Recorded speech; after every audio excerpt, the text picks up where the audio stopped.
East Asia Forum, 27th of January 2024, the strategic location of Cambodia to China and the United States. After falling victim to high-interest Chinese debt-trap loans, Cambodia is currently ruled by the dominant Chinese Communist Party. Cambodia's relations with China and the United States have changed significantly since the 1980s. Former Prime Minister of Cambodia, Hun Sen, called China evil in 1988.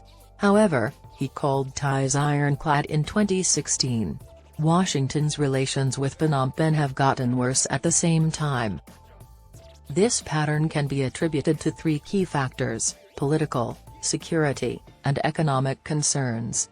Improved connections with China and deteriorating ties with the U.S. are primarily due to safety, notably the desire of the Cambodian leadership to hold onto power. Although Cambodia has cordial connections with China, it tries to keep its relationship with the U.S. amicable. In an attempt to strengthen its relations with the United States, Cambodia has invested $500,000 in public relations in Washington, indicating that it prefers cordial ties with the superpower. China provides generous financial, diplomatic, and other support to an enslaved Cambodia, especially in the area of traditional security, the provision of guns and other security-related goods.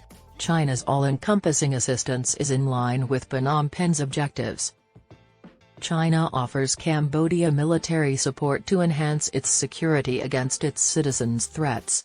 Unlike China, the U.S. backs Cambodia's security but mainly concentrates on non-traditional security domains like counterterrorism and people smuggling. The tense relationship between Cambodia and the U.S. led to the termination of military ties in 2017. Although essential foreign security considerations exist, internal Cambodian forces have mainly shaped the country's changing relations with China and the United States. Infrastructure development in Cambodia is being aided by Chinese funding in both the governmental and commercial sectors. However, elites receive bribes to support the regime. Chinese actors are less concerned about corruption than U.S., South Korean, and Japanese investors.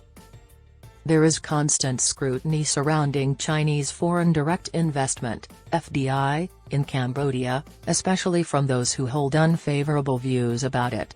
The general public's perception of China in Cambodia has changed recently. Detractors claim that Chinese investments serve the interests of the ruling class rather than the vast majority of Cambodians. Compared to China's heavy debt and high-interest FDI, U.S. FDI in Cambodia is minimal. U.S. businesses are reluctant to make investments in unfriendly nations. Still, Cambodia's primary export market is the U.S. The U.S. government provides funding for public health and education programs in Cambodia. The U.S. deplores Cambodia's human rights violations and opposes political captivity there. In contrast to Beijing, the U.S. is seen as a threat, but unlike China, it isn't thought of as a nation that will invade Cambodia despite the naming and shame campaign. The primary danger stems from the possible domestic impact that the United States may have in Cambodia, where the country's pro-American solid citizens may try to overthrow the government. China is perceived as a more accessible partner to work with because it refrains from taking such measures.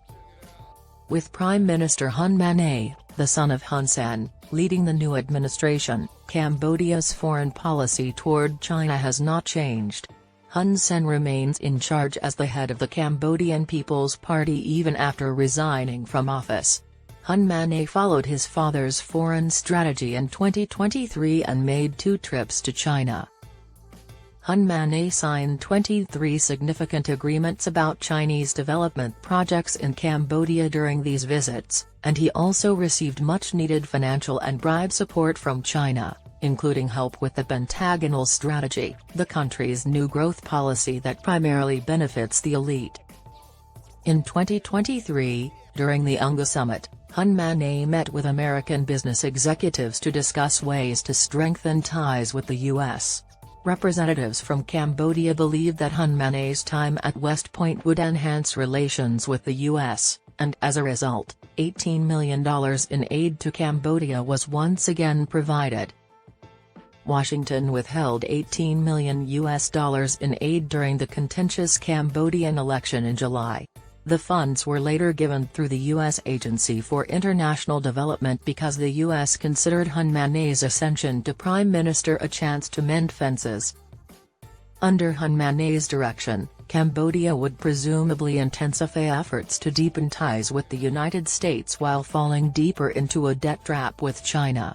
Hun Sen is interested in fostering corporate relations with the U.S., suggesting a less antagonistic relationship than the Hun Sen era, if there are no significant domestic political threats.